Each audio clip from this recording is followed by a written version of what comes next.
Bom dia, eu sou o Rabino Shimon Brandt e vou falar hoje sobre a Era Messiânica. Um dos 13 princípios fundamentais do judaísmo é a crença na vinda do Mashiach. Mashiach, traduzido do hebraico, significa ungido, que é o descendente direto do rei David, que já foi ungido pelo profeta Samuel, sendo consagrado como o rei escolhido por Deus. Mashiach vai ser o último grande descendente da casa real de David. E ele vai iniciar uma nova era na história da civilização humana. Essa era é chamada de Era Messiânica. A era que vai ser iniciada pelo próprio Mashiach. No que consta esse período? Ele é exatamente o quê? Uma fase de grande espiritualidade, onde a humanidade inteira se tornará unida, com um único coração, com uma única intenção, qual toda a humanidade irmanada pelo mesmo sentimento, no sentido de servir a um único e verdadeiro Deus. Uma das atribuições do Mashiach será ensinar para toda a humanidade como servir esse único Deus, o Todo-Poderoso. A Era Messiânica tem algumas características e ela também tem um período limite. Há uma controvérsia entre os sábios talmúdicos quanto tempo duraria a Era Messiânica. Oficialmente, ela duraria 40 anos, apesar de haverem outras opiniões. A Era Messiânica começa com a revelação do Mashiach e ela termina com a ressurreição, com a volta no corpo físico dos entes queridos, voltando nos mesmos corpos que se deterioraram ou desapareceram. A Era Messiânica é uma preparação para o mundo vindouro. Era Messiânica começa com a revelação de Mashiach. Mundo vindouro, que é o mundo da posteridade, começa com a ressurreição, com a volta dos entes queridos da morte para a vida.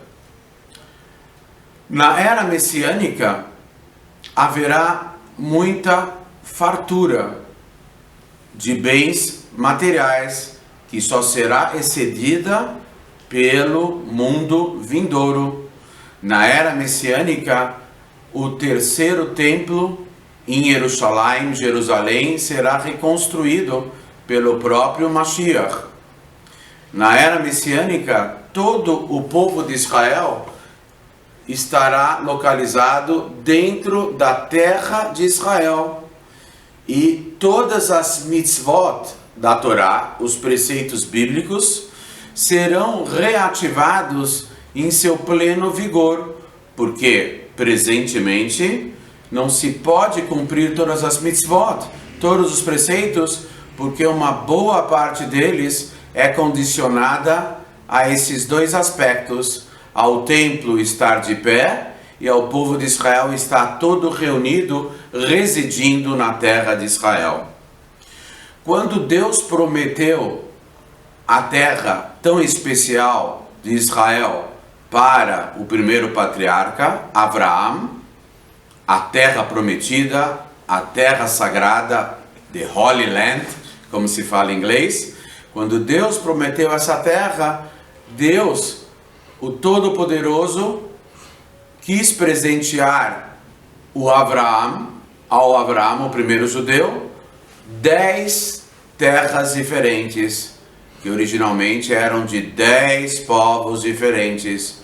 E na prática, quando Yoshua bin Nun, o sucessor de Moshe, conquistou a terra de Israel, junto com o povo de Israel, na prática, só foram conquistadas as terras de 7 povos. 3 povos, as terras ficaram pendentes, que são as terras de Kini, Knizi e Kadmoni.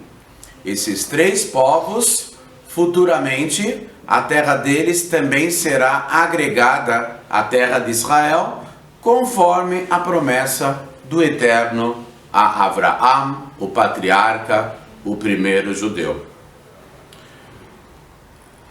A Suprema Corte Rabínica, chamada de Sinédrio, Sanhedrin, será reativada.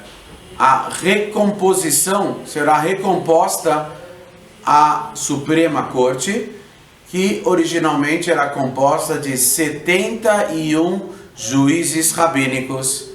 E a lei judaica, em vez de ser orientada pelos grandes rabinos, ela será promulgada a partir das decisões jurídicas e judiciais da Suprema Corte Rabínica, que haverá de ser reconstituída, o Sanhedrin, o Sinédrio. Todos os trabalhos de oferenda do templo voltarão a seu pleno vigor. A atividade do templo voltará a 100% da sua dinâmica original. Os povos do mundo auxiliarão o povo de Israel a servir Deus. Todos os povos do mundo entenderão que só existe um único Deus, e esse Deus haverá subsequentemente de se revelar no mundo, aquele Deus que não tem nem semblante, nem corpo, não tem forma alguma, mas nós teremos uma apreciação da revelação de Deus maior ainda do que da luminosidade de cada dia, do dia que percebemos, a cada dia nascido, a luminosidade, a claridade do dia. Há muitos aspectos da era messiânica em relação a uma fase de harmonia entre todos os povos, e todos esses aspectos serão culminados com a volta dos nossos entes queridos. Há outras opiniões divergentes da opinião mais aceita, e tem uma opinião inclusive do Rebbe de Lubavitch, o líder máximo da nossa geração, que em relação aos seus Hassidim, os seus seguidores, a opinião do Rebbe é lei. E o Rebbe diz que muitos dos aspectos que ocorrerão nessa época ideal ocorrerão simultaneamente. Por exemplo, a revelação do Mashiach e também a ressurreição. Ou seja, pode ser que a era messiânica já adentre ao mundo vindouro. A era messiânica vai ser uma série de acontecimentos, mas que não vão durar nem meses, nem anos, podendo durar dias ou semanas ou mesmo horas. Tudo ocorrerá num ritmo diferenciado. A era messiânica e o mundo vindouro são os períodos de recompensa para o trabalho feito pelo povo de Israel e pelos Bnei Noach, pelas nações, os membros de todas as nações que exerceram seu monoteísmo numa ligação com o único Deus. Todo o trabalho feito de elevação espiritual desse mundo, terá como recompensa introdutoriamente a era messiânica e de forma definitiva o mundo vindouro.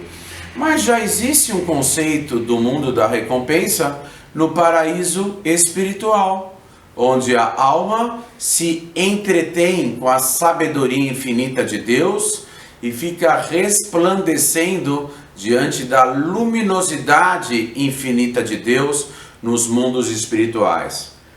Então a pergunta é: por que a necessidade de que o mundo vindouro seja no plano físico e material, quando já há um mundo da recompensa no plano espiritual? Apesar de já haver uma certa recompensa no mundo espiritual, não seria a recompensa máxima ou a recompensa ideal. Por quê? Porque a alma elevou o mundo físico ao nível espiritual dentro de um corpo. Houve uma parceria entre alma e corpo, corpo e alma. Então a verdadeira recompensa, já que a materialização, a efetivação da vontade do Supremo Ser, da vontade de Deus, foi realizada, revelada no plano físico e material, na hora de Deus dar a recompensa, então Ele o fará nesse plano, corpo e alma unidos. Os sábios do Talmud e do Midrash, eles contam a seguinte historinha, uma história, mas na verdade é uma parábola, para entendermos melhor esse assunto. O dono de um pequeno campo de plantio, o campo na lavoura, ele pediu que duas pessoas cuidassem daquele campo. Dois guardas. Um era manco e outro era cego. O manco tinha dificuldade em andar. O cego tinha dificuldade em enxergar. Mas os dois guardas resolveram roubar as frutas do campo. O manco não conseguiria o manco, ele tinha muita dificuldade em andar e o cego tinha dificuldade de ver e o manco tinha dificuldade de andar. Mas o cego era muito mais inteligente que o manco e ele andava normalmente. Então, o que aconteceu? Os dois se uniram para roubar o campo, e era num período de tempo curtíssimo, que os dois separadamente não conseguiriam roubar o campo. Então, o cego montou nas costas o manco montou nas costas do cego e começaram ambos a andarem. E o manco, que não conseguia andar direito, ele mal se locomovia, ele começou a dar todas as diretrizes, as direções, para o cego ir para lá e para cá, e pegaram todas as frutas. E quando o dono do campo veio ao campo e viu que que o campo estava totalmente desfalcado, ele pensou o seguinte: quem será que foi que desfalcou o campo? O manco falou: olha, eu não consigo andar nem 1 metro. Como que eu poderia roubar esse campo enorme? E o cego falou: eu não enxergo absolutamente nada. Como que eu posso roubar esse campo? Então, o dono do campo, que era um pouquinho mais esperto que os dois, pediu para o manco subir nas costas do cego. E falou: foram vocês que roubaram. Eles acabaram confessando e foram punidos. Esse exemplo é no aspecto negativo. Quanto mais na dedução lógica, no aspecto positivo. A alma não conseguiria fazer a vontade de Deus nesse mundo se não adentrasse o corpo. E o corpo sem a alma não tem vida. Então ambos tiveram que se unir para fazer a vontade de Deus. Na hora de recompensar os dois, há a necessidade da alma voltar para o corpo. Então a alma, por exemplo, de Moshe Rabbeinu, Moisés, o nosso mestre.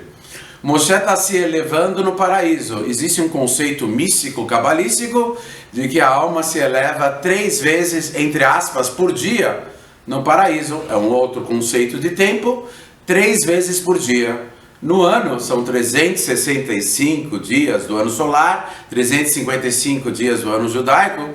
Vamos arredondar 3 vezes por dia, 3 vezes, vamos arredondar para 1000 vezes. Então Moshe Rabbeinu se elevou no paraíso 1000 vezes.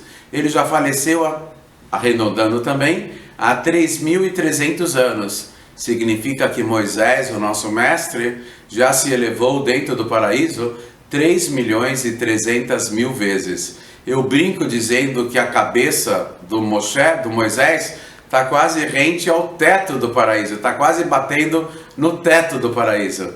E mesmo assim, Moshe vai ter que voltar para o corpo dele nesse mundo. Por quê? Porque a recompensa e a revelação de Deus no mundo vindouro será incomparavelmente, sem padrão de medida de comparação, muito maior do que a recompensa que as almas recebem de Deus no paraíso espiritual. E nas palavras do nosso líder máximo da geração, o Rebbe de Lubavitch, isso ocorrerá iminentemente. Ele deixou bem claro que nós somos a última geração do exílio, a primeira geração da redenção, e com atos de bondade e solidariedade humana, haveremos de agilizar ao máximo o processo irreversível e irrefreável da revelação do justo Mashiach. Amém.